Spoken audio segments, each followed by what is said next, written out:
You're listening to the Earth Experience Podcast.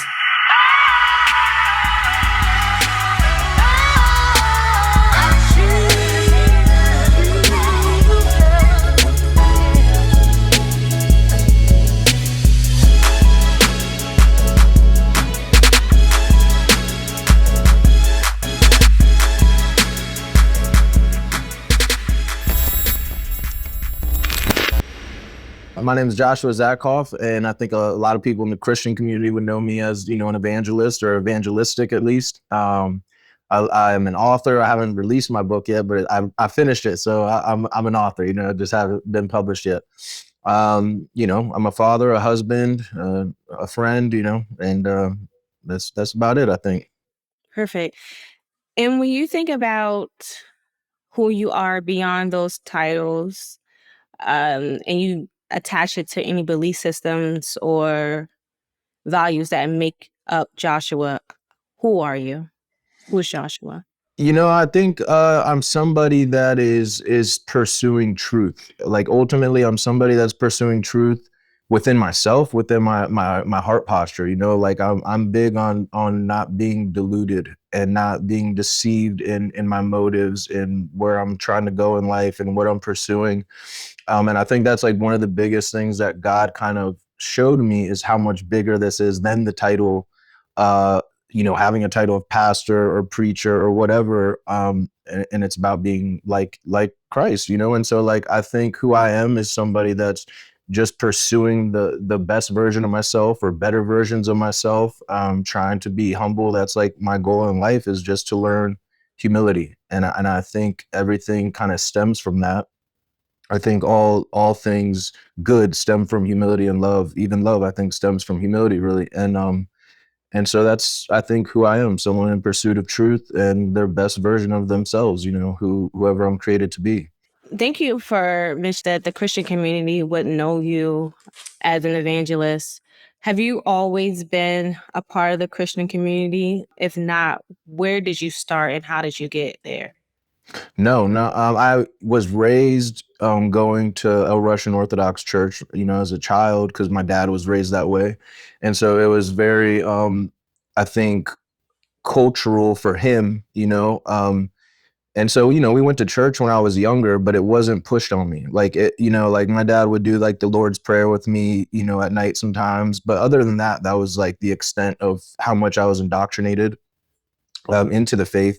So once I was old enough to not, to stay home alone and not go to church, I stopped going to church because it just, as a youth going, it never interested me. It always was boring. It was just nothing appealing to me. And so, I got into drugs pretty young, and I think that opened me up to some sense of like the spiritual life. I think that was something that kind of became clear to me early on. And then, when I was 15, I got into Buddhism. And so that was my first, I think, real belief system, if you will, was Buddhism. And I think the drugs that I was doing, because I was into psychedelics, they complemented that faith system. So it was like I'm reading about Buddhism, learning about, the Eightfold Path, the Four Noble Truths, and all these things, and just kind of the way of life of a Buddhist. And the psychedelics that I was doing at the time were kind of complementing that or solidifying that belief, because I was like learning the same things within myself in that headspace. And so for a long time, I think that's where I kind of stood, where I knew there was a God, but I didn't know what. Like there was no face or name to it, and it was more about like, all right, I thought like whatever you believe is what's real for you. Like if this is what you believe, then that's what's gonna happen. That's what's gonna kind of manifest in your life. And so I think that was kind of how I believed for a long time, until I was like 25. When did you get into Buddhism? Like, what attracted you to Buddhism? And did you reap any benefits from it when you were practicing? Yeah, I was in a rehab actually at the time. And, at that rehab, I was 15, and it was like, the first time I felt like I was like really on my own, because I just got shipped off to this rehab. I'm a 15-year-old kid around a bunch of strangers on the West Coast, far from home, like in an abusive environment, really. And so it was like, I just kind of felt like, all right, I'm on my own. And one day I was in the library And I just saw a book, and it was a Buddhist book. And I don't know, for whatever reason, it just like grabbed my attention. And so I started reading it. And maybe I was bored, maybe, maybe I was searching for answers. I don't know. But for some reason, I gravitated towards it. And I read probably like 8 or 9 different books on Buddhism and started meditating. And I think it was like it gave me that first taste of escape or some type of natural high outside of drugs. Like, so it was the first time I had a spiritual experience sober. And so that kind of like really got my attention. And it kind of showed me like, okay, there's another way in this life that I can find happiness and peace and stillness, not involving drugs. And so at that rehab, I was there about a year, and I got really into meditation and stuff like that at that point. Can you explain that a little? Because this is interesting, because I want to go back to when you said you tapped into spiritualism with the drugs, but seeing that this was something that didn't need drugs, what was spiritual about it? Can you paint the picture or illustrate like that spiritual experience? Or was it just you felt something? Did you see anything? No, I think really what it was the big thing was like my mind shifted a lot, right? Like one of the first things and the big things that really shifted was the death of materialism. Like I started to realize like materialistic things don't matter. So like there was a huge mind shift in my perspective on life. Was that was the biggest thing first that shifted, right? Was my understanding, like not getting offended by people, not taking things personal, understanding like, okay, everyone's going through their own journey, they're hurt, so they're hurting me, or that kind of thing. So I got a huge perspective shift. But then beyond that, it was the meditation, I think, where it was the challenge. It was like, okay, try to sit here and breathe, do the in and out for 10 times without thinking of anything, and realizing how hard that was, like realizing like, oh, wow, this is really hard to not think for 5 seconds, and so it was like the challenge that I got addicted to. But then what happened was, I don't know how long into it, but at one point I started to be able to meditate, like, clear-minded, or whatever you want to call it. And for like 30 minutes, 40 minutes, I started to like get deeper into it. And so I remember there was a few nights, not a whole lot, but there was a handful of nights that I meditated for like, an hour or so. And afterwards I felt, I don't know if you've ever done psychedelics, but after you do, mushrooms or something, there's like this afterglow the next day. And that was always my favorite part. It wasn't even the tripping. It was how I felt the next day. Like I felt reborn, refreshed, rejuvenated, whatever. And I felt like that. Like I felt this like this connection to all things. I felt like colors were brighter. Like I could smell better. I could, like I could think clearly. I thought there were thoughts coming to me that were higher than my normal thoughts. And so that was kind of what I meant by the spiritual experiences that I was having. And then also, honestly, what was interesting is that I started having sleep paralysis, which at the time, I didn't know what was going on. I didn't know what it was. But I started having really, really intense like sleep paralysis. And that was another like spiritual element that kind of opened up. Was this connected to when you tapped into Buddhism that you got? Yeah. Okay. Yeah, this is when I was Paralysis into that you were Buddhism. doing the Yeah. drugs? No, this wasn't during that time. Yeah, this was at the rehab. That was when it started, was it in the rehab, like when I first started having it. When you were talking, you mentioned sleep paralysis, and you also mentioned that you were intrigued by it. And I thought that was a really interesting, that was interesting to bring up, because there's a woman, she studies sleep paralysis and its connection to the Christian faith. She studied it all over.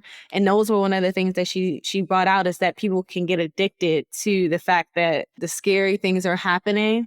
Okay, let me back up actually.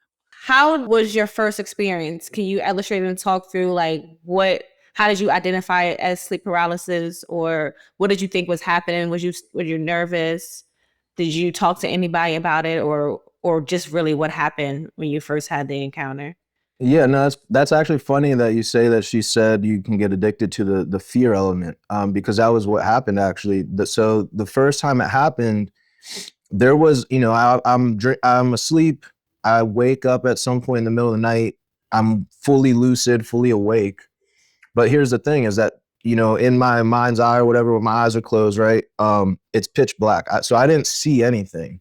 But what happened is it felt like there was something in my brain, and I was feeling it was like hands like twisting my brain, like it physically hurt. It felt like there were hands just wringing out my brain, and I could feel my head like twisting, and it hurt. But then when I went to move or wake up, I couldn't.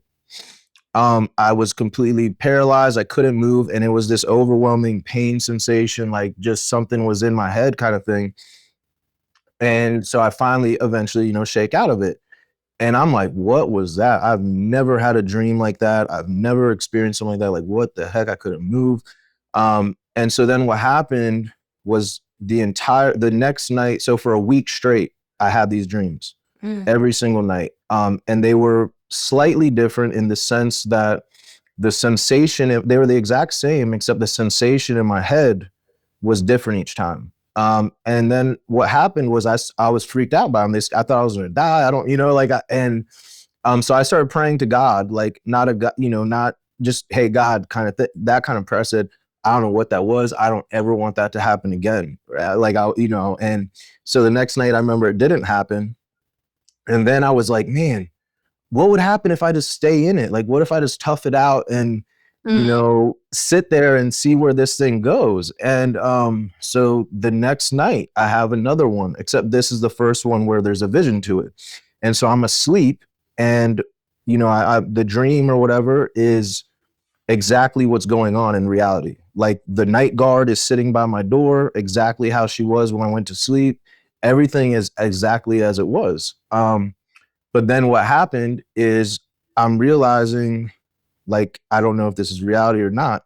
But then what happened was there was this monster demonic figure that popped up, and it spoke to me in this deep voice and said, you thought you could just get away from me that easy? And when I went to, I was like, it pops up in my face, and I'm like trying to wake up, and I couldn't wake up. And so after that, I said, nope, I'm good. I said, you can take those dreams. I'm good on those.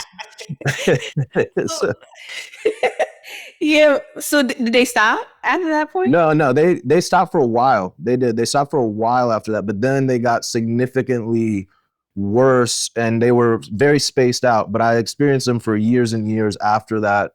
And they got a lot more graphic in the sense of like what I was seeing was like full on zombie demon figures like coming at me, and and it was kind of like they would leave off where I did the time before, like these, my room would fill with like these demon things, and they'd be coming towards me, and I would wake up right before they got to me. But then the next time I had it, there's more of them, or they'd be closer and they'd be scarier, and the fear would just kind of increase as they went on. But there was a time where I kind of got used to them, like and then this is kind of, going to another lane, but once I found God, this was what was really interesting. When I found God, I started having them only certain times, and I would know that I was going to have them before I had them. Like I could feel the sensation, like I could feel the room shift in my sleep and feel the sensation come upon me, like before it even happened, and like jerk out of it before I was like locked into it. It was very, so I got like kind of used to, like I kind of mapped out exactly like the steps of it happening, if that makes sense. And it would only happen if I was like, when I started like doing a lot of evangelism. So I went and did a lot of evangelism, let's say, and like 6 people, gave their life to Jesus or something big happened. Like I saw a miracle that was new, something like that. And then it would be like that night I'd get one, So they started, at that point, they became like very significant, like marks kind of to me, or some type of sign, like, okay, I'm tapping into something that I'm not supposed to be, or, you know what I mean? So yeah, I have a long history with them. It's been a while since I've had one now, but yeah.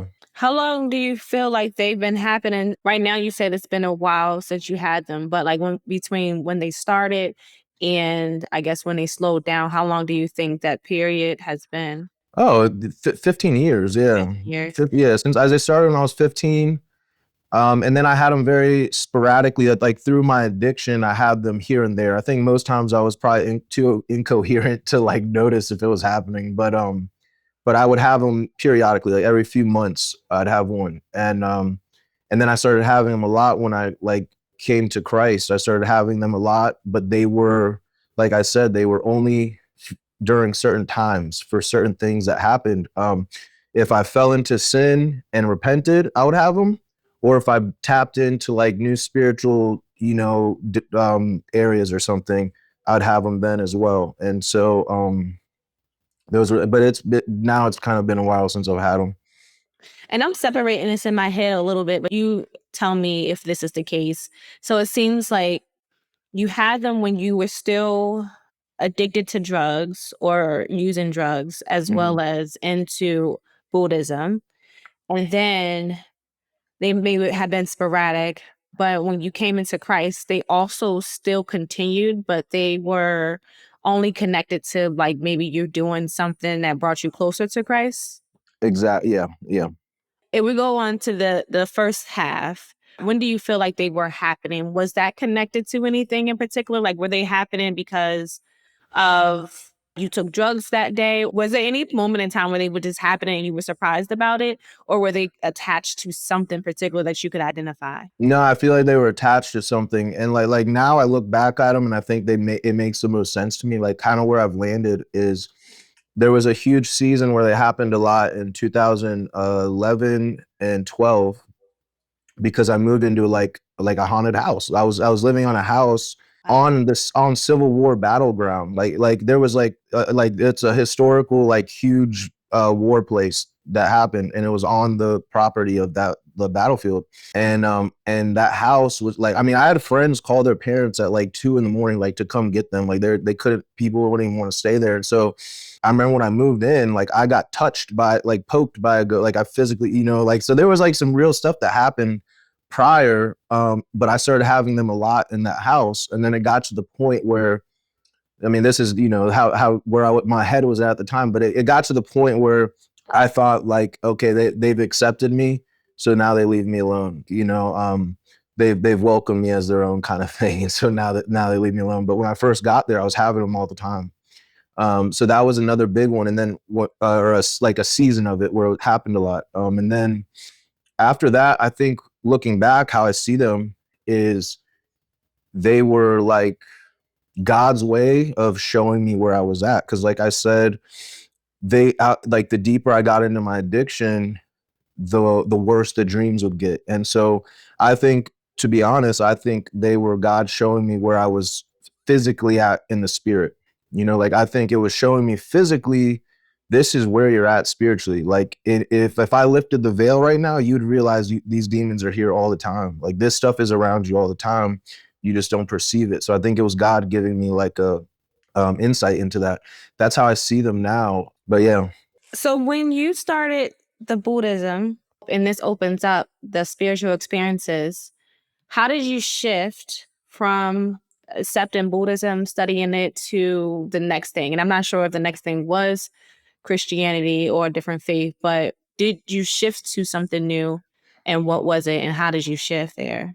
Yeah, so I was in the mindset of a Buddhist for years. I practiced it like intentionally and like really try to follow the lifestyle for probably a couple years, maybe till I was like 17. And at that point, I got into heroin, and I kind of just carried on with my life and my addiction with the same mindset. So it was kind of like I was Buddhist in heart, with my outlook on life was Buddhist for years. But then what happened was, my addiction obviously spiraled out of control. And so the deeper I got into it, I started getting desperate. Like, I'm like turning to whoever. I mean, there was a point in jail where I was just like, this was in 2015 or 16 in jail, being like, I don't care what's real, who's like, I don't care if it's the devil, I don't care if it's God, anybody come get me. Like, I just need something to like come do something, like come help me. And like, you know what I mean? Like that's how desperate I was.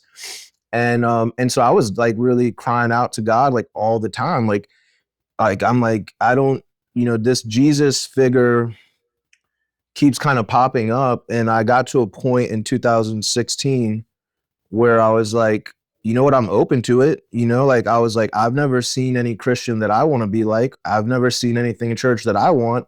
But I mean, if you're real, like, come on, let's go. Like, so I was calling on Jesus like daily, like on my way to get drugs. Jesus, if you're real, help me. I want you. Like, if this is all real, come on. I was going to church. And so this was my like last desperate attempt of like, I don't know where else to turn. Like, what else is there to turn to? Cause I don't know, for some reason, I didn't think to go like to Islam or any other religion. Like I kind of saw it as like, you're either Buddhist and spiritual or you're like Christian, like I guess all the other, avenues, like I never looked into like Santeria or anything like that. And so it was just like, those were like kind of my views of like the boxes. But anyway, so I started calling on Jesus and my life started falling apart like so rapidly. It couldn't even have been a coincidence. Like the way that my life fell apart that year that I was calling on Jesus was like, you couldn't even make it up. It was like I was getting into back-to-back car accidents, getting back-to-back locked up. Like it was just like one thing after another after another. I ended up being homeless, totaling 2 cars, getting kicked out of my apartment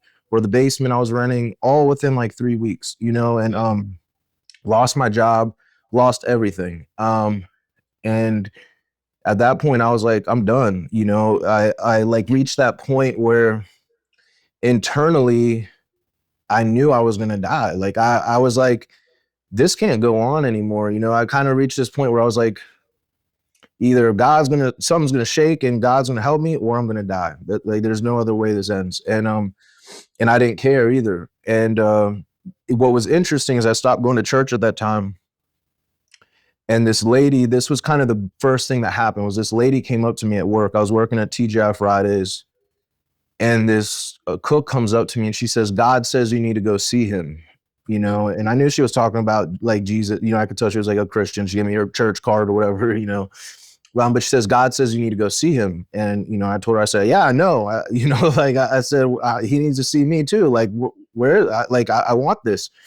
And so I went to a AA meeting at a church, and I left the meeting. Like I was in the meeting, I was like, I don't want to be here. So I went into the chapel of the church and I said, hey God, you said you need to see me. Here I am, kind of just stood there with my arms open, like, and I sat at a pew and I just flipped open a Bible and I read it. And there was certain lines that were really resonating with me. Like, you're in the depths of darkness. And, I don't remember the exact, you called out from the dark and you came and rescued me and pulled me, that kind of stuff. And I remember it like resonated with me.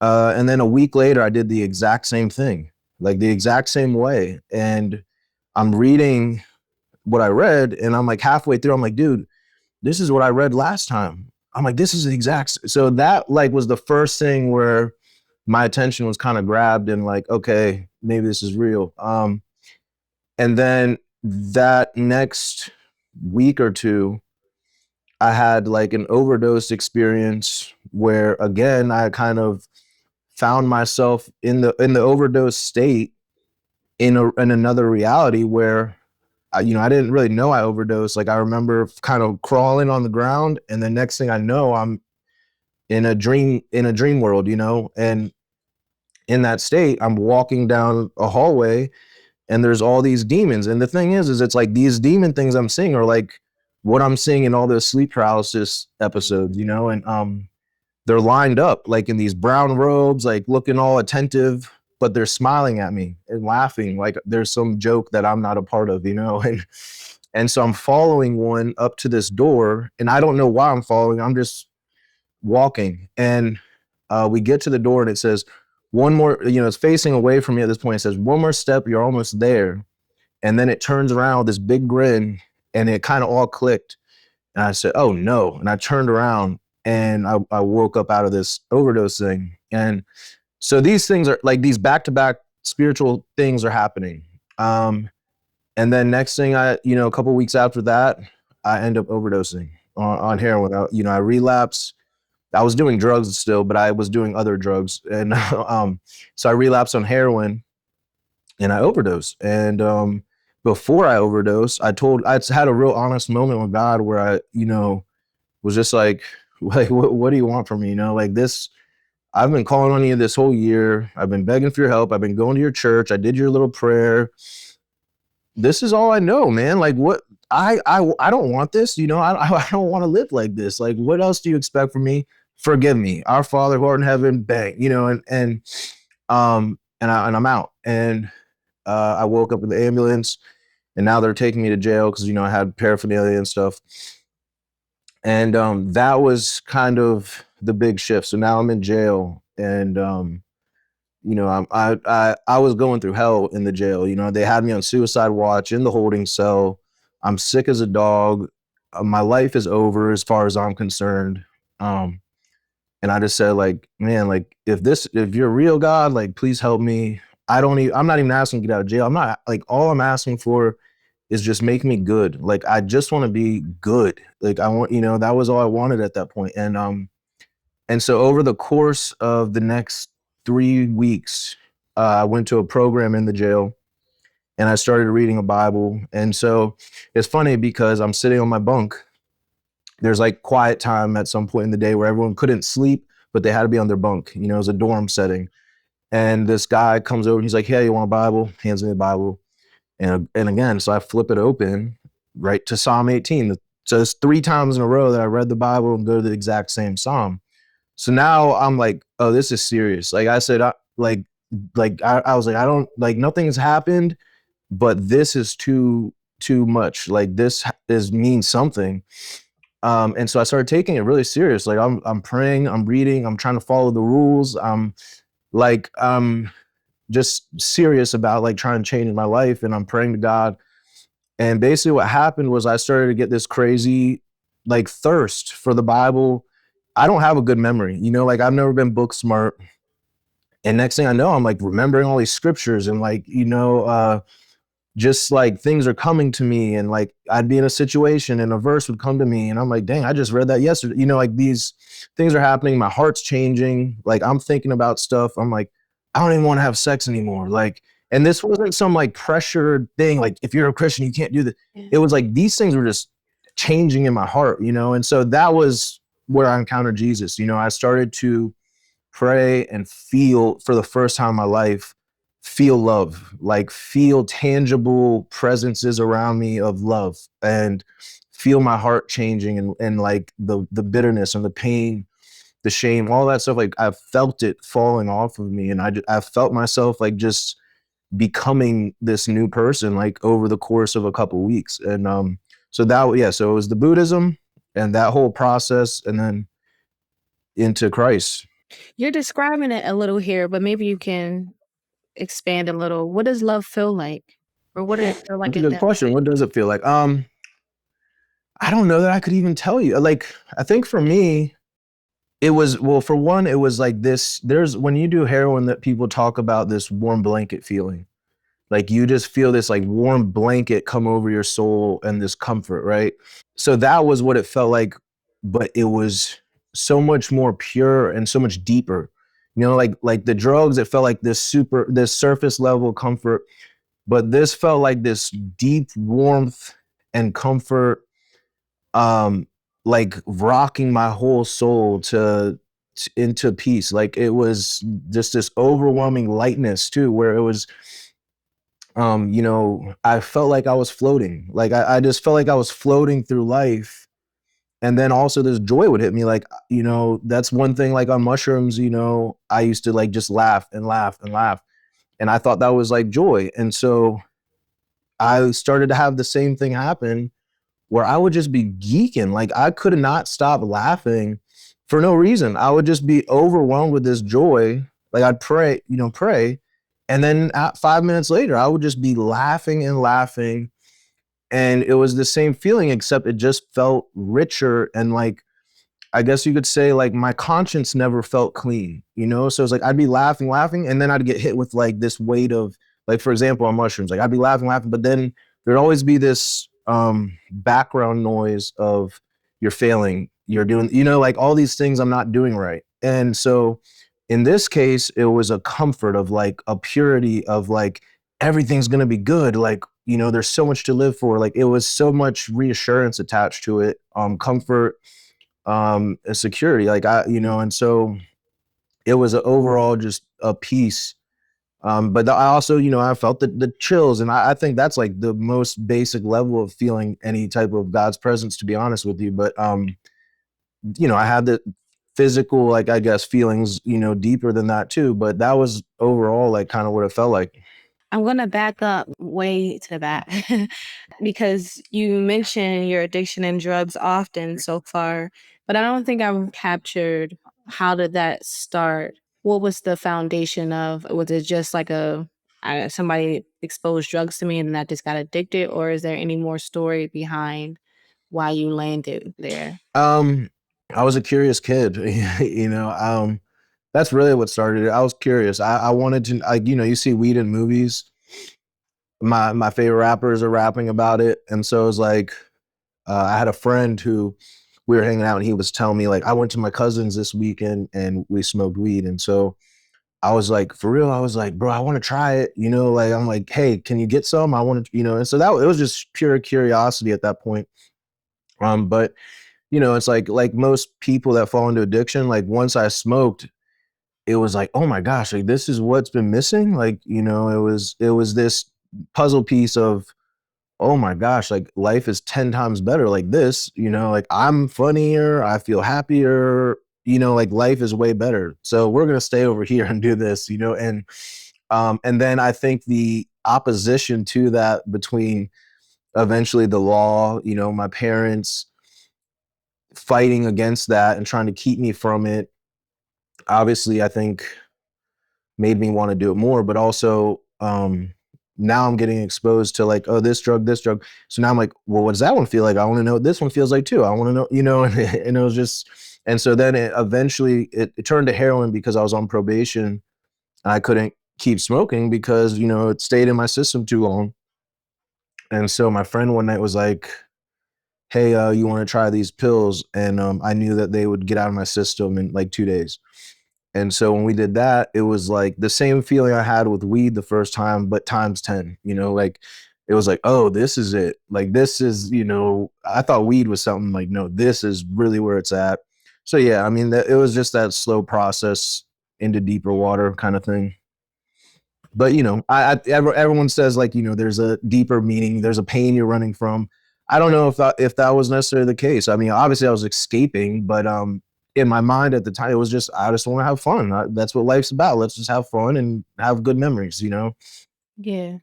And I think that's honest. I know someone who shares that same sentiment where they don't feel like they came to drugs because they were trying to escape or like Yeah. something happened to them. It's just, it could be as simple as I'm curious, or I want to be like these people around me who are using this substance, and I'm connecting that, especially when you're younger, your mind is not fully developed to think, okay, you don't have to have that substance to be whatever this person is or whatever. And I think that that in itself is powerful for us to even sit with, because it's not always wild and crazy, but look at how your story is unfolding, you know? Yeah. And it definitely became that. Don't get me wrong. It started just curious innocence. It definitely became, though, very quickly, especially when I got into heroin, it definitely became escape and like, I can't deal with life. I don't feel right at all. It definitely became running. But yeah. When you say this, when did you start to identify that you were escaping something, and what do you think you were escaping? I think probably not too long into it, to be honest with you. I think, a lot of people are in denial of being addicts. Like a lot of people, they cannot admit it. They run from it. I ran to it. I use it as an excuse to fail. Like for me, addiction was a reason to blame for why I was messing up in life. And, I was like, well, I'm an addict. But in reality, I think it was also that, um, I started to feel very depressed. Like I was very, very dark, man, like very emo, suicidal. So when I was sober, obviously like I didn't know at the time, but you're burning up your dopamine receptors and you're screwing your brain all up. I didn't know that But it's like, so I'm not on drugs and I just want to die. Like I just am miserable. Like I don't even have the strength to, speak. I don't want to get out of bed. I don't want to do nothing. And I just hated life. Like I'm looking at life like, what's the point of this life? Like, so we're just here and it's all about money. And then money doesn't even matter, but that's all that matters. And it's like I was like, what's the point? Like if like life sucks, dude, like I don't want to be here, and and I was just depressed. Like I didn't want to live. And so drugs gave me the will to live. That was what it became for me. Like once I took whatever drug I liked, now the light switches on. Now I can smile and go live and go do the game, Yeah. And that's also very common. Everyone's like, are we just here to pay bills and die is usually what you hear lately. It always makes me wonder, how we attach to our faith systems and our belief systems, because does Mhm. that help us navigate, this world, or is there some validity in the experiences that we do have with Jesus or a God that anyone serves? And with that in mind, I think it was really interesting earlier that you said it was only Jesus or Buddhists and you didn't really think about these other ones. And I also kind of sit in that space where I never really hear testimonials or stories from anyone outside of those two.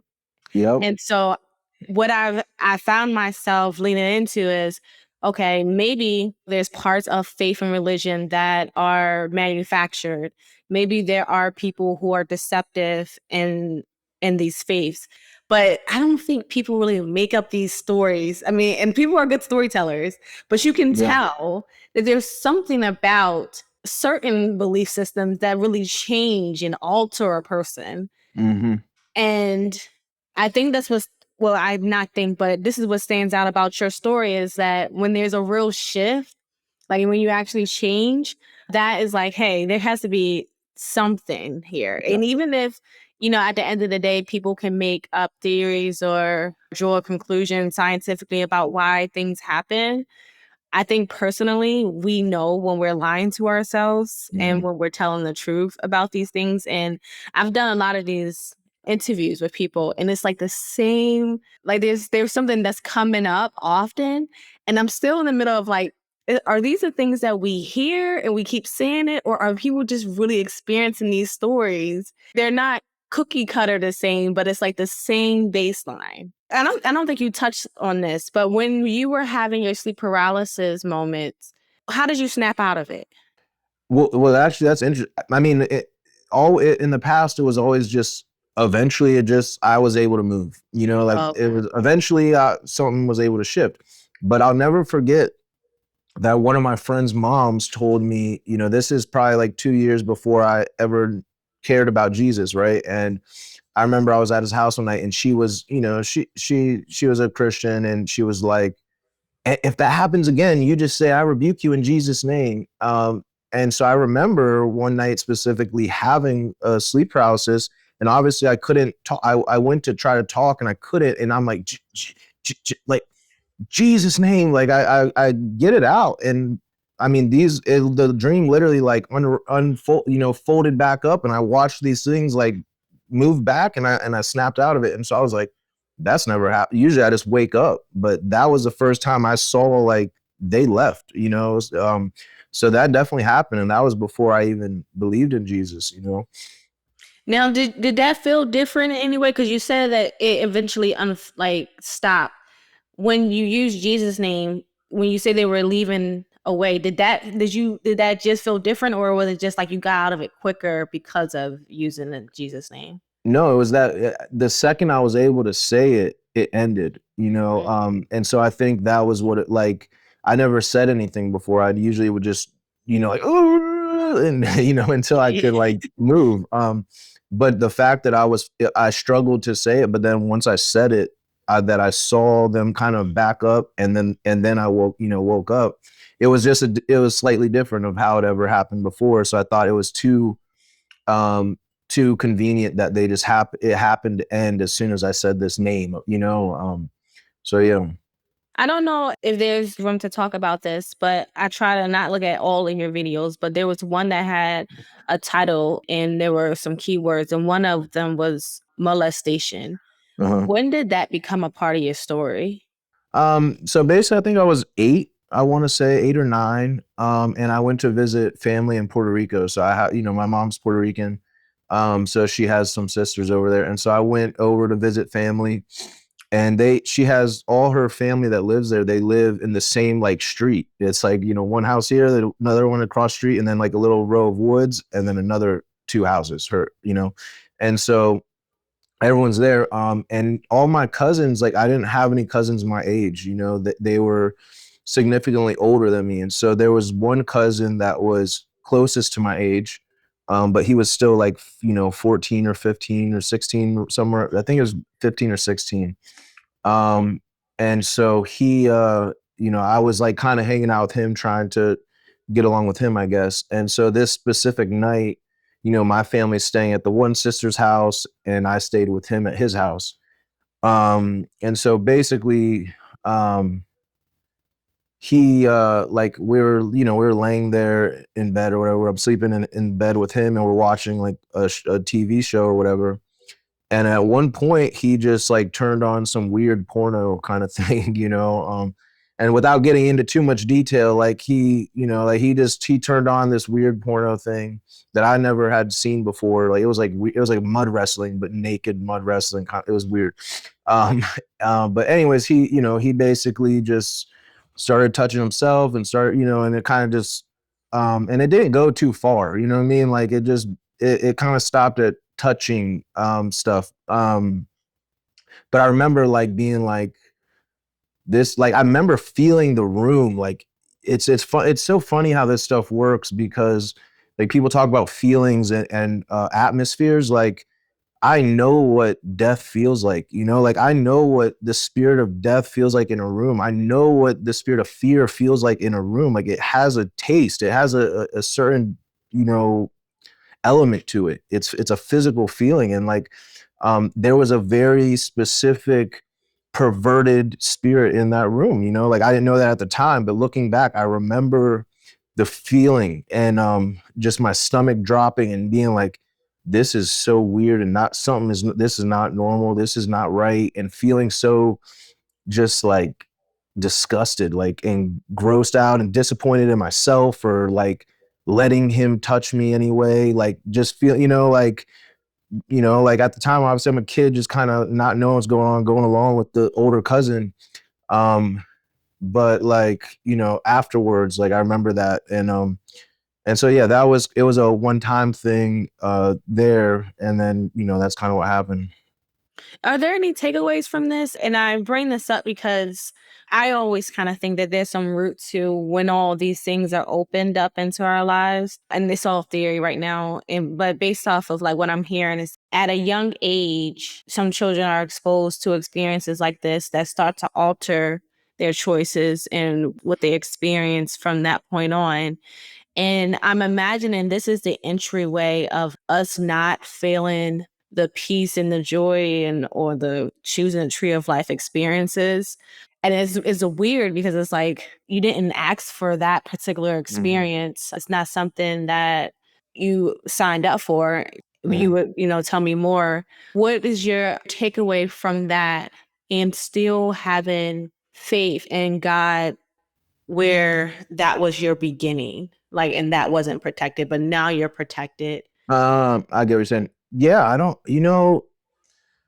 that's a tough one because, obviously I don't think, I never thought about it that way, to be honest with you. I never thought about it that way. I think, obviously I would have never told you it affected me until I was like 20 something. Like I never thought about that thing ever again until I was probably 16. And the funny thing is, I remember like I told my mom about it when I was 16 because I got my first tattoo, and I was, and I didn't want her to be mad.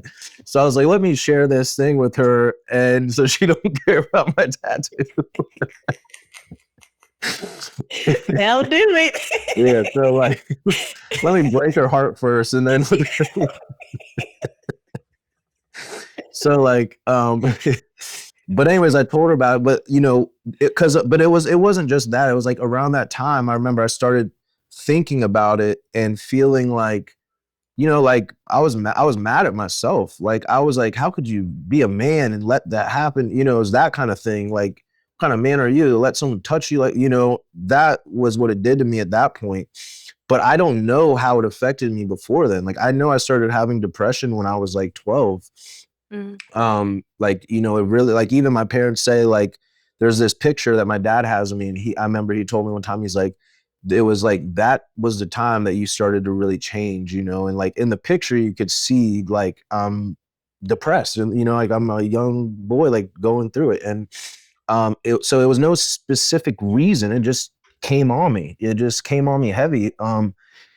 And so I think, yeah, like I don't know to what extent it affected me, but I've never blamed God for it or like thought of God's, like I think I've always been one to really lean towards, like, you look at this world, it's evil. Like the world leaders are freaking, like satanic. Like it's just evil, corrupt everywhere you go. People are selfish, so I've always blamed people and just pain and whatever. Like I've never looked, because I've never taken, like, I don't know. I think I've struggled with that aspect of God protecting you, because it's like, then you look at the apostles, they didn't get protected. Like the people love that, like, no weapon shall formed against me. It prospered against all the apostles. They got tortured. You know what I'm saying? Like to what extent? It's like, I don't know. Maybe God will protect you from certain things, but like, I've always looked at it like I have my money on God letting me get hurt more for the production of my faith or the testing of my faith than him protecting me from it. Maybe that's not a good view. Maybe that's not the best, but like that's what my experiences have shown me. Like I've never known God to be like, obviously he's kept me. Like I should be dead, so like obviously he's protected me. But it's not like I've never had the, oh, only good things will find me outlook. Like my perspective is like, no, God wants you to go through it. He wants to crush you.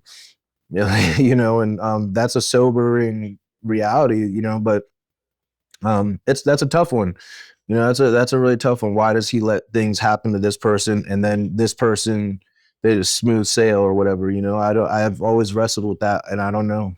Yeah, I appreciate your honesty here. And the question is not because I think that anyone has an ultimate answer for it. It's just that sometimes when you do present these questions, there are perspectives that people start to adopt because they get so close to God, and there's just different angles that you can consider.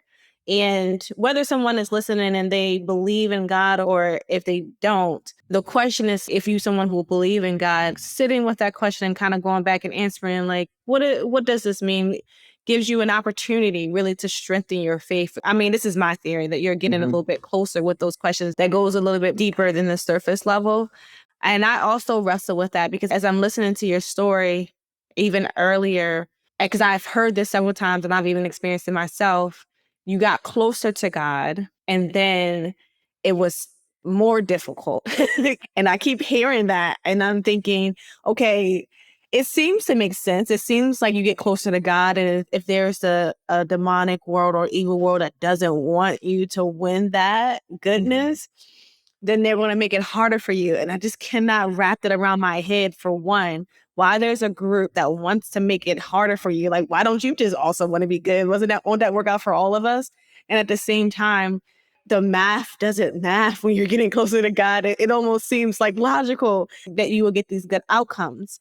But what I think is so interesting is that even though it does get harder, it's like, that that's the only route. Mm-hmm. Like, it still makes sense to keep going in that direction, even though it feels uncomfortable. And matching up to the fact that you mentioned that things got worse when you got close to God, you also started to say that you started to have this thirst for the Bible and you were able to feel love. So it's like it's just a weird mix of things happening. Yeah, no, you're 100% right, and I've wrestled with that too. But like kind of like you said, like I think I've also understood it on a deeper level of the upside down kingdom. Like losing here is victory in heaven. So like I've just learned to like naturally just shift my brain now to like, oh, you know, like when it says in James, like, you know, rejoice when troubles come upon you, when trials come upon you, you know, like, don't get me wrong, it's not always easy. You know, like there's definitely times where it just sucks and I'm mad about it. But like a lot of times it's just like, all right, this is gonna be some type of victory in my spirit. It's like I like, you know, like everyone knows that you don't, for example, like no one respects the guy that's rich because he inherited a bunch of money, you know, and just grew up rich and just made it because he just had it. Like you don't respect that story. You respect the story of the guy that was, you know, didn't have anything and climbed to the top, you know? And so I think it's the same thing where it's like, you know, the more I'm going through, like I'm looking at this, like this is just making me a king. Like this is building something so deep in me and building something so you know, solid within my soul. And it's like I saw a video the other day of someone saying that the reason he's a famous YouTuber that recently got baptized, and he was saying the reason he got baptized was because he saw another Christian. He's like, I have 10 times more money than him. I have 10 times more women. I have 10 times more everything. But he seems happy with his little basic life, basically. And it's funny because the guy's life isn't even basic. He's famous too, you know, but either way, it's like that was what intrigued him. And so that's kind of how I've seen it, is that I've also noticed that during the times of the greatest distress, I have the greatest like joy in me if I handle it correctly. And so I've noticed that, like, I look back, to be honest with you, I look back on my life and my history with God.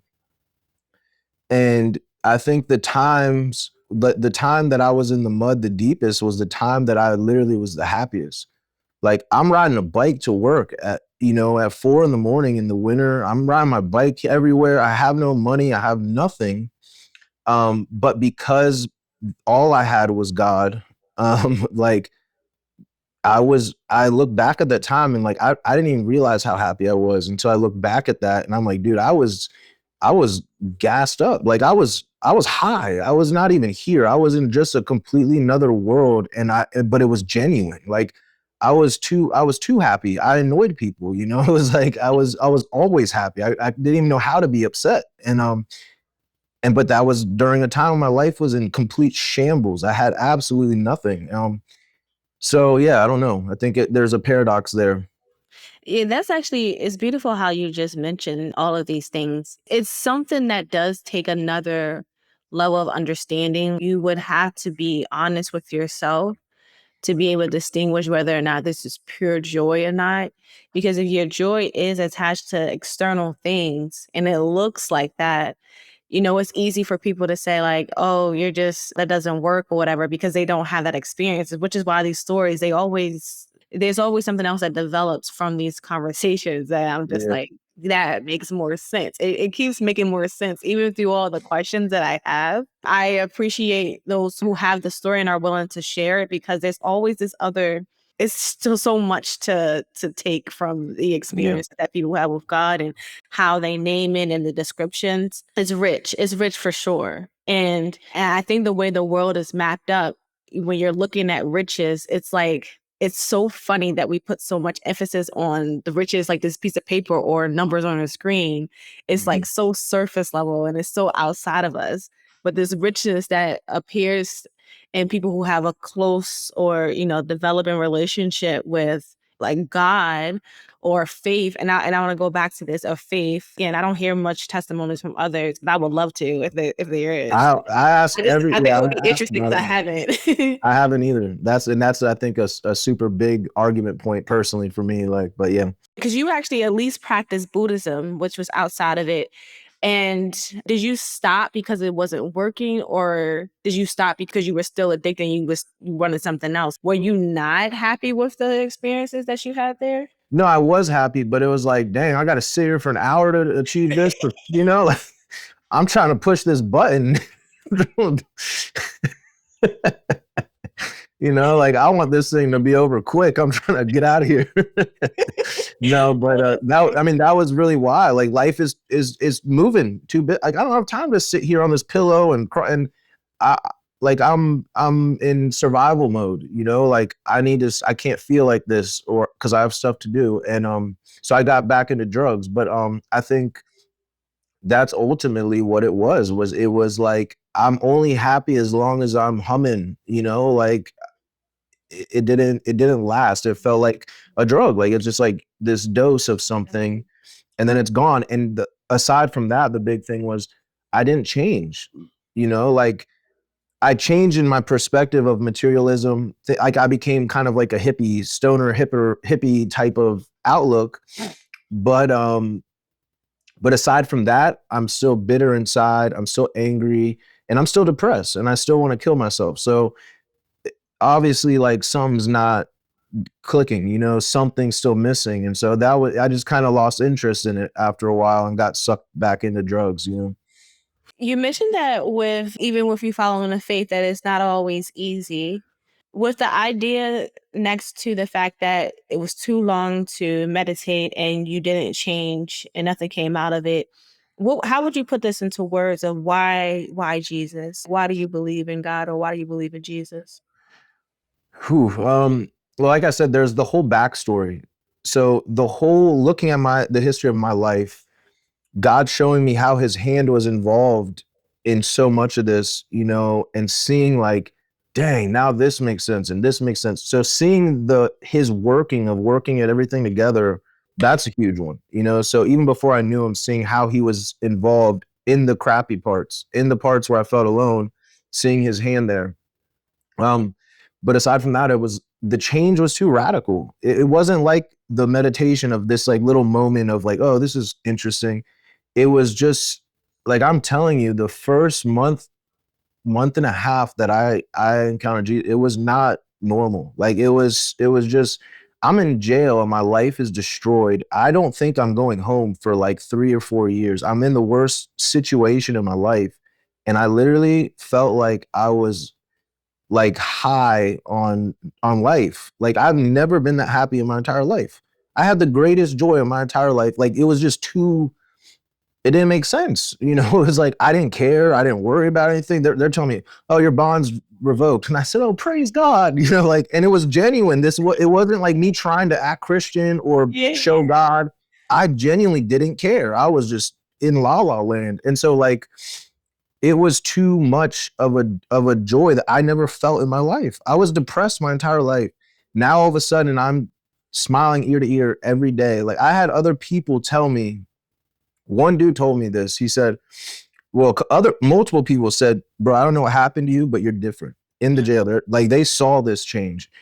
And then another dude said, every time I'm having a bad day, he's like, if I just look at you, I feel happy because of how happy you look. And I'm hearing this stuff like, I don't know why, you know, like, and so I'm hearing stuff that's just, this has never happened before. um I'm just experiencing too much is what was happening. But aside from that, that continued right for a good year and a half of like just nonstop growth and like continuation with Christ. I started having very intense demonic encounters. Like I had demons come in my room, physically laying on my bed, physically hearing nails scrape on, you know, like I started having real physical manifestations in my room that's connected to what I'm doing. It's like, so that was the biggest thing I think was it was just, I got touched too deep, you know, it's like you can't unsee it. I'll just put it that way. Like you can't unsee what you've seen, and I've seen too much, you know. And so I've walked away from God multiple times. Like there was about 2020, I basically, like back to what you're saying, I convinced myself that I made all this up. That well the devil convinced me, but I agreed with it. I basically said, I think I was just trying. I was so desperate for change that I hit psycho. This is what I told myself. I said I went into psychosis. I convinced myself God's real just because my spirit needed something so bad to survive that I had to come up with this story. And do you know what happened? I said, God, I'm done. I started watching deconstruction videos. I started building a case against God, and I said, yeah, I'm done with you. Because I'm in Christ now, but my life sucks. So I'm mad because I'm broke. I can't pay my bills. I don't have a car. Nothing's getting better. It's 2.5 years later. My life is terrible. And I'm tired of it. I'm tired of playing the I'm happy Christian, even though I was, but I was tired of having to like rejoice in the sucky. Like it just got old. It was like, all right, when's my time where I get the blessing? I'm sick of going to church and hearing about this person getting $5,000, even though they already live in a mansion. You know what I mean? Like, so I said, I'm done. And I started going to the bars. I didn't go back to drugs, but I started drinking.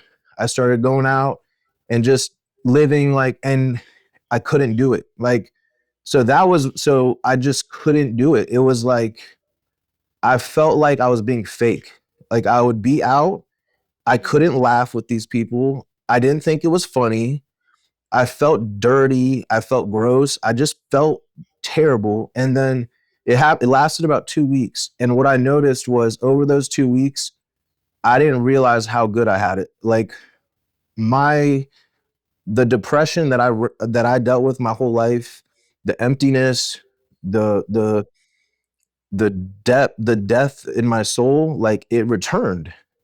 And I noticed there was a presence that I had with me that was gone. Like I felt like I was alone again. I felt like a shell again. And I remember I was sitting there smoking a cigarette on my porch and I was like, oh my gosh, what did I do? Like I was like, oh my gosh, God is like, he left. Like, and now I'm realizing like, I didn't realize how happy I was. I had no idea how much joy I had because I got so used to it. It became my new normal. And like, I didn't realize what I lost, Um, and that led to me like basically crying out to God for repentance and like telling him like, please, like, help me repent and get my heart back right. This is not, I don't want to live. I'm done. Like, this is not what I want. And that led to literally probably one of the best, like most intense encounters I ever had and I've never even talked about this, honestly. I've never even shared this story publicly, but I basically was in my room and I was fasting and I'm trying to repent. Like I'm trying to return to God. So I'm fasting and I basically was like praying and I'm feeling like at this point, I feel like God's done with me. Like I was like, dude, I screwed up like real bad. Like he did too much for me and got me out of too much trouble. And I just basically said, kick rocks. And, I just rebelled. And I was sitting on my bed and I started to feel like hope. Like for the first time over those few weeks, I started to feel hope again. Like, no, I think there's a chance, and I started to pray and I kid you not, like I physically felt like an electric ball. I mean, I've maybe had an encounter like this 2 times out of all my whole time. It felt like an electric wave came in the room, filled the entire room. I felt like I was doused in a ball of electricity. I started shaking uncontrollably. Like you see in church, people be doing like but no one's touching me. I'm by myself. I'm not even, no music, no emotional, lubrication, like just on my bed, quiet, sad. I started convulsing and crying uncontrollably for 45 minutes. I'm on the floor and it felt like Jesus was like just in there with, like, I was scared to breathe. I felt so close to holiness. I was scared to breathe. I was scared to move. And I'm just crying and shaking for 45 minutes. But not only that, after that, for 3 days, this is a crazy story actually. So for 3 days, I felt like I was in heaven. Like they talk about as it is in heaven on earth. I experienced it for 3 days. I felt like the trees were alive, worshiping God. I could say, hey, God, what do you think about this? And get an answer that fast. Like everything I thought or asked was answer. Like I felt like God was living in me 100, like, but like fully there. Like I could ask him, what's 25 times 33 and get like he was telling me where people were at, their locations in the world. Like there was a guy that I had to make amends to and I'm driving. He said, go here. He's going to be there. And I went and this dude was there. I almost threw up when I saw that this guy was there. I literally almost threw up because I was like, you're really real. Like this is too real. Like I'm scared now. And This lasted for 3 days. I couldn't eat. I didn't even like want to drink water. I felt like a spirit. And you know what ended it? What? All that it took to end this is how crazy like sin is when we talk about sin, right? Like all that it took to end that experience was I was on Instagram, and when I was 18 was like when I first got Instagram, and all I followed was like Instagram models. Like, like when I was 18, that's all I cared about. I was just like Instagram model, Instagram. So at this point, I had followed like thousands of them. So it was taking me years to unfollow all these because I would like, one wouldn't post and randomly one would pop up. So I would unfollow as they came. And basically I'm on my phone scrolling, and this picture, as it's sliding up, I hear "don't look." And what do? I look for a second, like I wasn't even lusting. I just connected with the picture, and boom, like situation over. I didn't feel God lead me, but I was not in heaven anymore. Like it was like, oh, back to normal reality as a Christian. Like that was all it took for him to dip out, like in that capacity. Just 1 second looking at a freaking bikini shot, like They'll do it. I just love how this works because as you're talking, it was almost like confirmation that you're not crazy. Like when someone can say similar things that's happening, I imagine, just like you said, that you were convincing yourself that it was psychosis and that you were deconstructing. It's a really tricky game because you're trying to determine whether or not you are crazy or not, or like if this is real. And that's one of the reasons why I wanted to start having these conversations with people, because I think the more we talk about it, it's like, okay, now I know that there's something to this and I just need to iron it out a little bit, because I'm so into this faith religion talk that it can get so weird that you can believe these things and you can be in a cult-like experience. And the cult will have you thinking that something is real that's not. And this investigation, well, I call it an investigation, but just like at this point, I'm having fun now. I've got the answers that I needed, right? But in this fun experience of talking to people about their belief systems, I'm wondering that thin line. And it's so funny when you talk about just that one thing, it seems like it's a thin line between you having this heaven experience and not. Now the journey becomes, well, how do I get close to, or do you even think you can get back to having that heaven experience without this list how to be good? Like when you were in jail, you was like, make me be good. That's also there's so many different directions we can go in. I don't want to take us all over the place, but experience of heaven and feeling that close to God, I have had that where, yes, the trees did seem alive. And it's very difficult to explain that. There's no language for it. Yeah. Like, because if you say it, it sounds like you are on drugs, right? It sounds like you are high. Like, what do you mean the trees are alive? Like, it's a totally different experience. I only wonder, why does it seem like it takes just that one thing to happen for it to disappear? Now we're talking. I'm reading a book right now. It's talking about the 3 phases of God, of spiritual life. The first phase is the grace stage, right? This has been my experience. So as I'm reading this book, I'm like, dude, this is so confirming. Like, but, the first stage is that, and this is what a lot of people experience. They come to Christ. They can't shut up about Jesus. They're on fire, and God gives you so much grace that you can't ruin it. Like it's a supernatural grace where it takes your flesh and holds it back. Like he ties your flesh up and gives you this grace that just takes over in order to get some type of work done in you. But then what happens is like, okay, now you understand the basics. I filled you with what I need to fill you with. Then he steps away. It's like he backs off, and now you enter into spiritual silence and the desert. And now he forsakes you in a sense. He abandons you.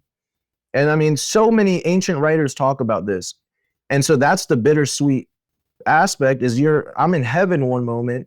Now I'm sitting here, I'm crying for 5 days for help and seeking you and doing all, and now I don't even get a hug. I ain't get nothing. And now it's dead, it's gone. And so now it's like, well, there's a huge difference here. So like we talk about if we're making it up, and it's like, no, dude, this is night and day. Like I know the feeling of my heart, my soul, my outlook, my mind, whatever, like this is completely different. I know when God's talking to me, when he's not, like, so he abandons you and you essentially have to now walk this thing out with the grace that you do have, whatever amount that is, because it says he gives us different amounts of grace according to your faith, right? Like according to the measure of faith, according to the measure of grace, like, and you have to, walk through some time period abandoned. And depending how good you deal with that, like I think dictates how fast of his return, or I don't know how he does that part.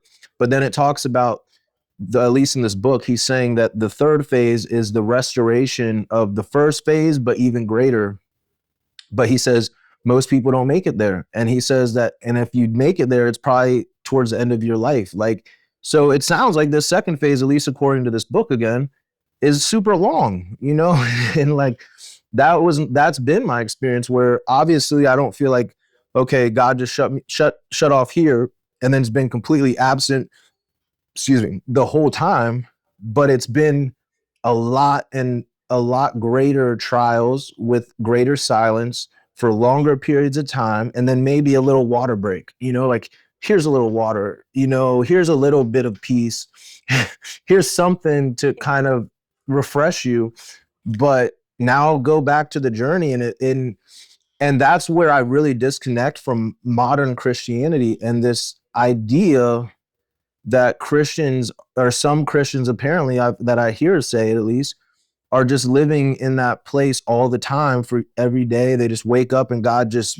showers them with presents. Like that's foreign to me. Like I've experienced it, but that's not been my reality this whole time. Even if I'm doing everything right, like I can do check off all the boxes, and it doesn't mean like God's going to do that. And so that's where my reality really resonates with ancient writers and ancient Christianity, because they talk about these things and the dark night of the soul and stuff like that, And so when did the drugs actually stop? Because you mentioned that you walked away from God and you didn't take the drugs, but you did alcohol. Did the stop happen with the encounter with Jesus, or when did? Yeah, no, it happened before that. Okay. It was like a 2-week period in 2020. And I basically just started going to the bar and drinking. I wasn't even getting like hammered really out, but I was drinking, I definitely got drunk, and I think I smoked weed vape pen a few times. Like, I was like, this is as far as I'm gonna go. There was a block. There was no desire to. It was like, this is my limits. And I think even that is God. Like, all right, you want to go run off your leash and go play in the darkness. Okay, but you're only going this far. It says he keeps the waves and the seas in their boundaries. And it's like he kept me in my boundaries. And so yeah, I did that for like two weeks, and then I just felt like crap. I was like, this isn't fun. This isn't what I remember it. This isn't enjoyable. And so I stopped doing it, and was now praying for a few days, like, God, forgive me, I'm done. And I started fasting and like repenting. And then after that, I had that encounter. I'm going to close us out with 3 quotes from content that I've seen from you. And it's a little gamified. So you'll pick just 1 minute, 2 minute, or 3 minutes to respond to start. And then I'm going to read the quote to you, and then I'll tell you what the prompt is. So 1 minute, 2 minute, or 3 minutes? We can do 3 minutes. 3 minutes. Okay. So this is from a video that you had online. And the quote is, I would hear God's voice clear when I was on weed. So now with 3 minutes on the clock, you can go wherever you want, but we're going to talk about this a little bit more. You can say what inspired it. You can give us a backstory, but you have to use the full 3 minutes on the clock. Okay. I like this. This is a cool game. So I love this actually question, because there's this concept of Christians saying like, oh, if you smoke weed, you're hearing demons. It's only demons that you're hearing. You can't hear God. You're in sin. Like, and I think it's so closed-minded, because it's like, okay, like God fills all things, right? I already have a relationship with God. And so it's like, I already know his voice. And this is actually like during that time period. This is around that same time period where, I started smoking, and I started, I got little like little dab pens or whatever, and like I already know his voice, like I already knew I was already walking with him. So like I would hear his voice clear. When I would smoke, I would, smoke. A lot of people like smoke because it quiets your mind, it chills you out. So it's like I still know his voice. That doesn't leave because I'm in sin or I did something I shouldn't do. It really feeds that idea that like, okay, God's mad at you and he's angry, and now you did this, so now he leaves and the demons just get to throw you around. And so I would hear God clear, and he would be telling me, this isn't right. Like, you're not gonna ever fulfill your destiny doing this, right? He'd just be there and just be like, this is just gonna get worse. Like, this is just gonna get darker and darker, right?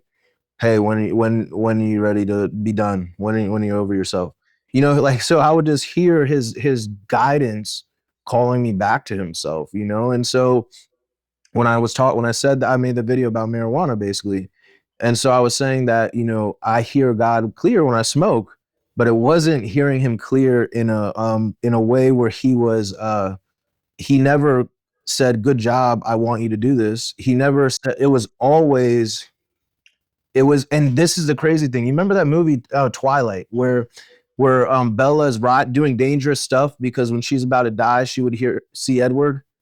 She misses Edward. Okay, so in the movie, I don't even know why I remember this, but I'm not a Twilight fan like that. But in the second movie, Edward leaves Bella, and so Bella notices that anytime she does something dangerous, Edward would appear, and she could like I don't know if he physically appeared or she just visioned it to protect her or something. And like that was the only way she could see him, was if she was doing something reckless.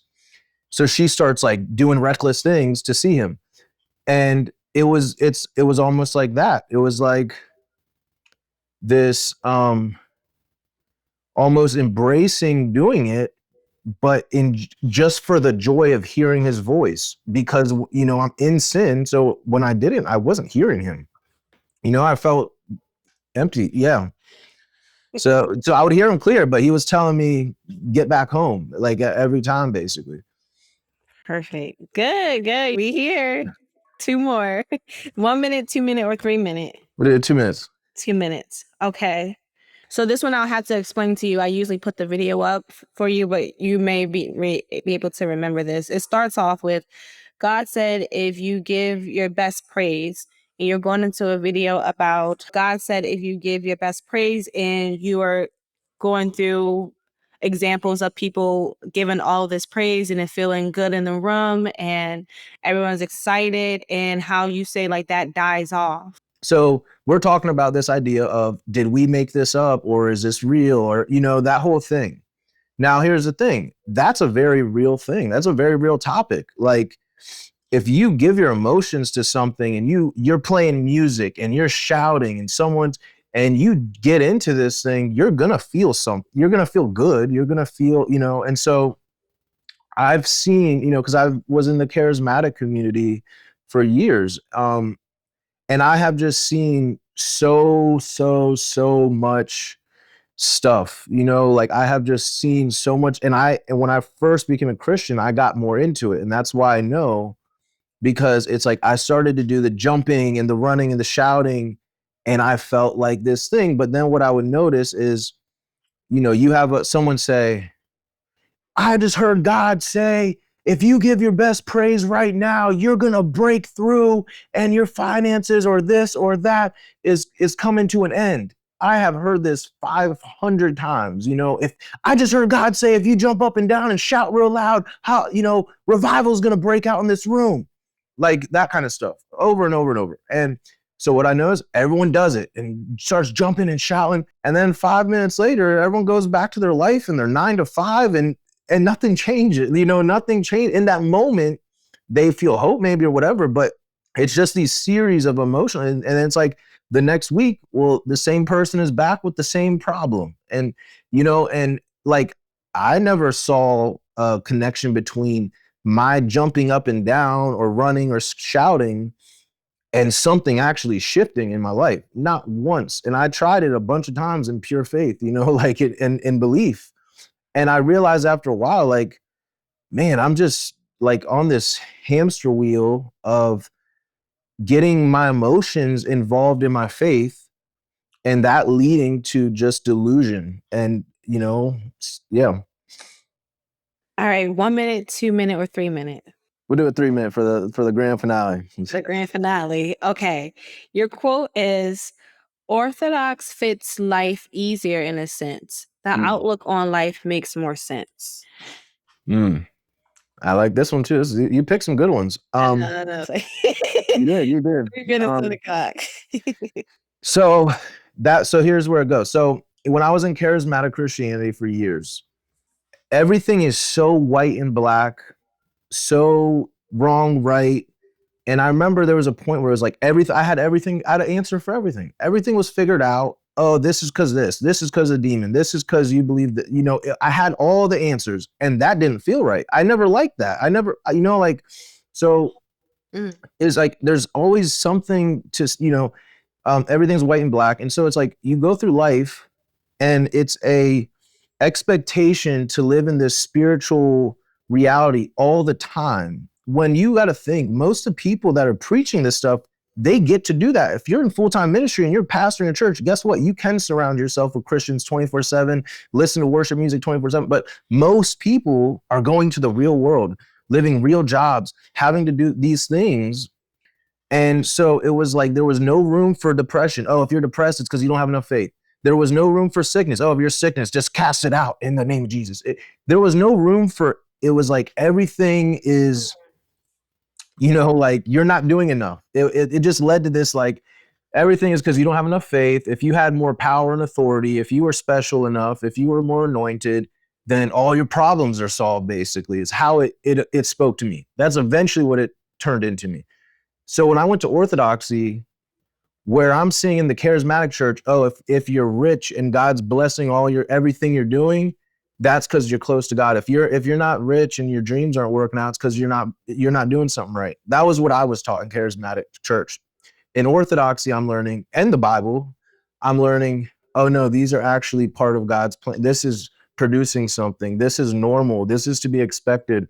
I'm learning that, like, going through the bad days, hard times, all these things, I'm reading through Orthodox writings, I'm reading like, oh, this is what all of these people went through. This is normal. This is part of life.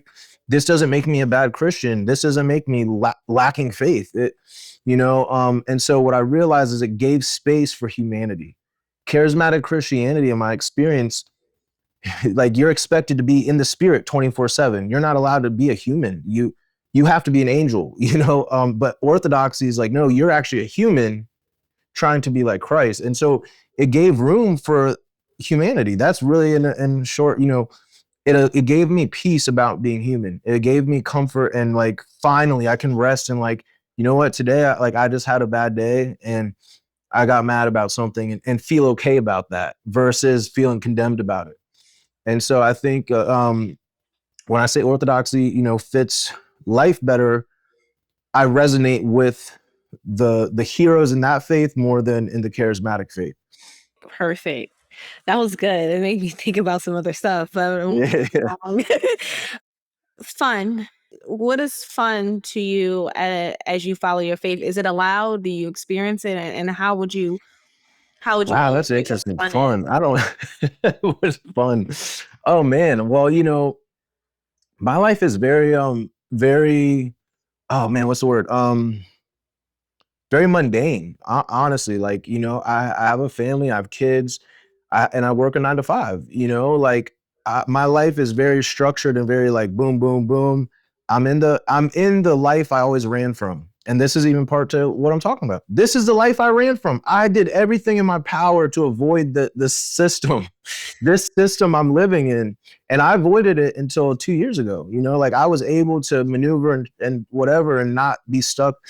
But this was what God was teaching me to do, to embrace the mundane and learn to find God in the doing the dishes, learn to find God in doing all these responsible things. And so fun for me now is like going to the gym, like, that's fun. Fun for me is like laying in bed with being quiet by myself for 5 minutes, like, this is fun for me, so because God extracted or shoved me into such a tight box, now I can be grateful for everything, like every little moment of escape or freedom from responsibility can be fun to me. It's like the same thing as fasting. Like, you take away food and water, you'll be grateful for that water. That'll taste like Christmas to you. You know what I mean? Like, just having some water is the best thing, because when you take away everything, these guys I work with in jail, it's like, y'all are going to be grateful to have a real toilet when you get out. But guess what? It won't last, because the more you get, the more you need. It's like, that was but good. yeah, fun for me. I think fun for me is, I don't know. I have to find fun in everything that I'm doing. Like, but obviously, I like going out and hanging out with people and all the normal stuff. But fun for me is just time that I can kill guilt free. Yeah. You have some pictures in your background. It looks like, I don't know if it's like Mary. Is it supposed to be Mary and Christ? Yeah, so that's these are icons. That's a Jesus. That's a Mary icon. Do you have what's the understanding or what's the background on those pictures? Because that's something that I've thought through too in the faith. It's like how people have different pictures that represent their culture. Like, how do you trust those pictures, or especially when they have like. So those two specifically they were my grandma's, and it's actually really funny because when I was a kid and I'd go to her house, I would see all her icons and I'd be like, these are, I always loved them. I just like the artwork. I like the aesthetic. I've always just loved the aesthetic, as simple as that, right? Um, but then I remember when I got saved and she passed away, and I had just like went to Christ, and I got saved into the charismatic brain. And so I remember I went to her house and my dad was like, yeah, take what you want. Like, she's giving away this. Do you want any of these things? I'm sorry, he was there. I didn't even go there. I went to her house after, and I saw them. And this is when she's still alive. And I seen them all. And I was like, man, I really like this. Too bad it's demonic. I was like, man, I love these. Too bad. I'm sorry, I messed up. She did pass away. My grandfather was still alive. So I went over there to visit him, and I was there. My dad's like, yeah, take what you want. Take whatever you want. Take what you want. And I remember she had real nice gold ones. They were silver and gold. Like, they're probably like $400 icons.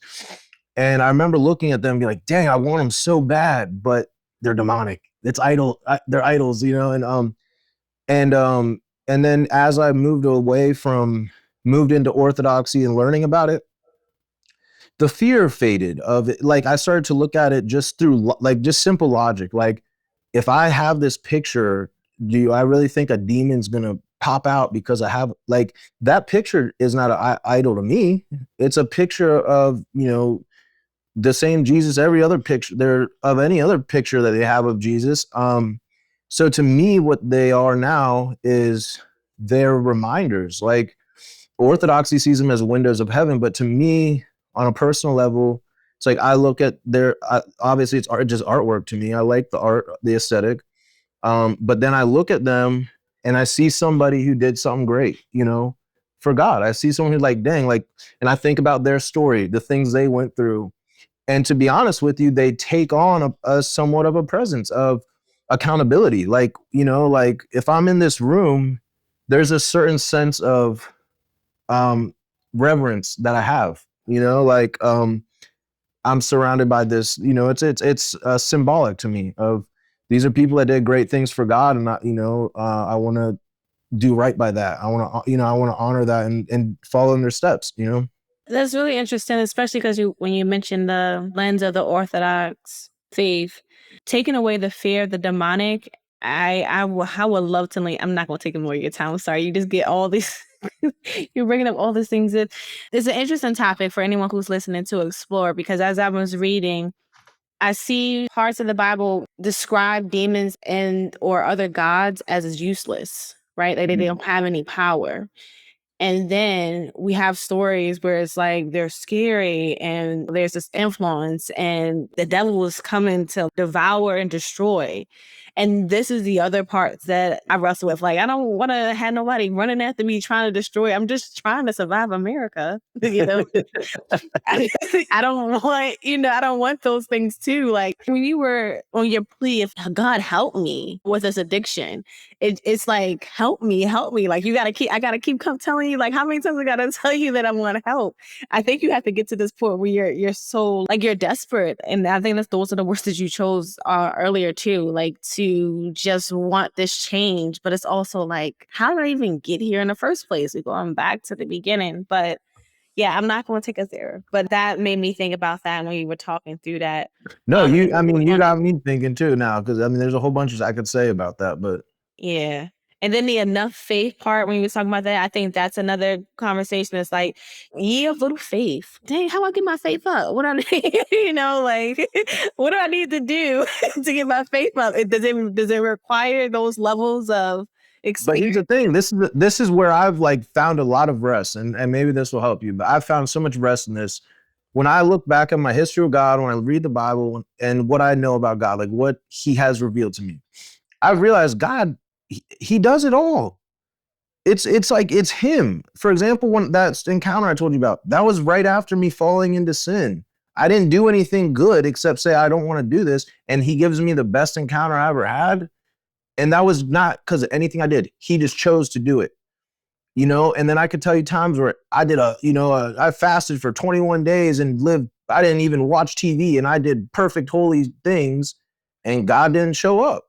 Like there's no method to the madness. It's like He's in control. He does things sovereignly. And yeah, sure, our actions may shift that and may, delay and dictate a little bit.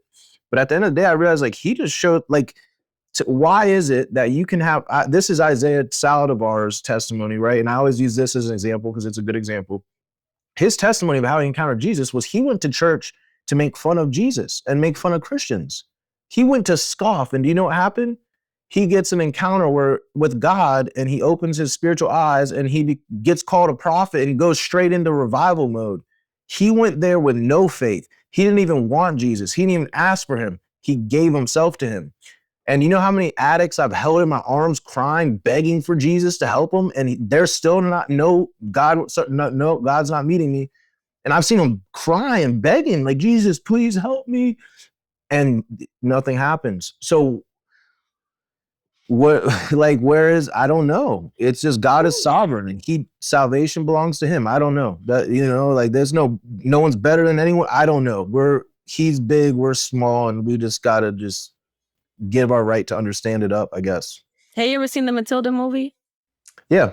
That's when you just say He's big, we're small. I'm big, you're small. Yeah.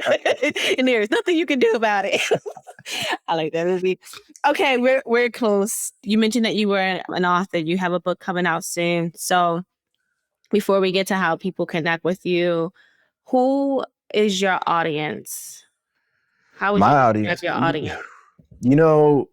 I've learned, I think this year more than ever, we don't pick our audience. I've realized that God picks our audience. And like, I think my audience is frustrated Christians that have felt alone, rejected. Like if I were to look at my inbox, I'd say 85% of people that have reach out to me with the story of, I don't feel like God hears me. I feel disconnected from God. I don't know, it's frustration. I feel far from God. I don't know how to, how do I catch on fire? Those kinds of things. And so I think my audience, at least is what's being revealed to me, who I keep getting called to and who keeps coming, is people that like the go-to cliche Christian answers don't work for. Like there's a lot that needs to be spoken about that is not addressed. And so it's like you have this like Christian, everyone got it together group, and they just go to church and they got all the answers and everything sits right with them, and they don't question, and they just go through it and whatever. And then you have this other group of people who feel like they don't fit in, they're rejected, they're rebellious, they just keep messing up, they keep backsliding, they don't know how to do better. And it's like, there's no voice for that, And so I feel like I've backslid. I know what it's like to be, in the bosom of God and super close and living as holy as you could possibly live. And doing everything right and being the Christian poster child. And I know what it's like to go leave Jesus and smoke weed and screw off, you know? And so I know what both ends feel like and what it does. And so I think I'm trying to fill that space and like speak to that. And you know, I think that's kind of who I speak to. That's beautiful. The question before you share how people connect with you is also you tapping into this author that you are. The book is called The Making of a Human. The question that we're trying to answer is what makes a human? With all your experiences, is there a story that you have? Is there a scripture, a quote, just an idea of what colors you think will happen, or chapter names or questions that you think should be covered? When you think of what makes a human, what do you think should be in that book? Ooh, I think pain. Like that's really what comes to mind. I don't know if that's super, you know, You don't gotta be.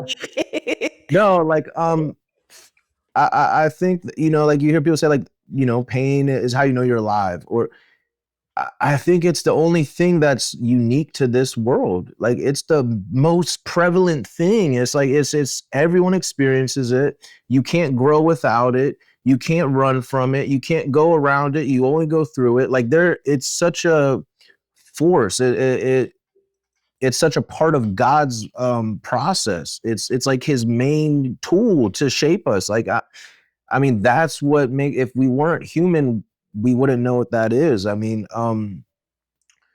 I mean, we look at all these stories, my story, probably your story. Everyone it's about overcoming. It's about getting through this.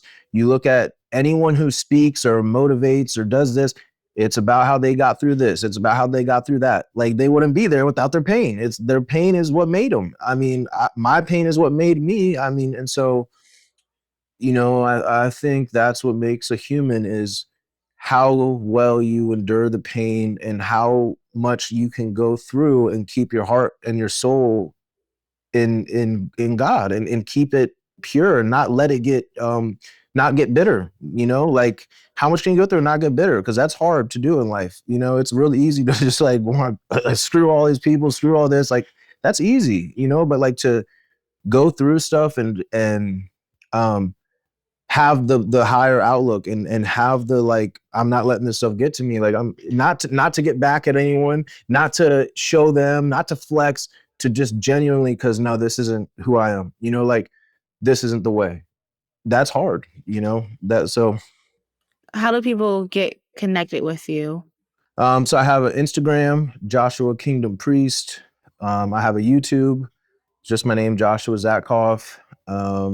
Those are pretty much the main two things I'd use. I have a TikTok as well, the same handle. Yeah, those are the main things I use. So yeah. All right, Joshua, we made it to the end. If there's anything that you felt like wasn't turned or you want to say before we go, the floor is yours. Other than that, thank you. No, I just want to say I appreciate you, you know, having me on, and this is honestly I think one of the funner podcasts I've done. Like I think like the way that you did this was just I like the way you did it. It was very engaging, and so I didn't feel like I was just like just going through like trying to just go through a story, you know, kind of thing. And so I enjoyed the you know podcast and the way you did it. So thank you. Well, I appreciate your feedback. Yeah. Tell your friends.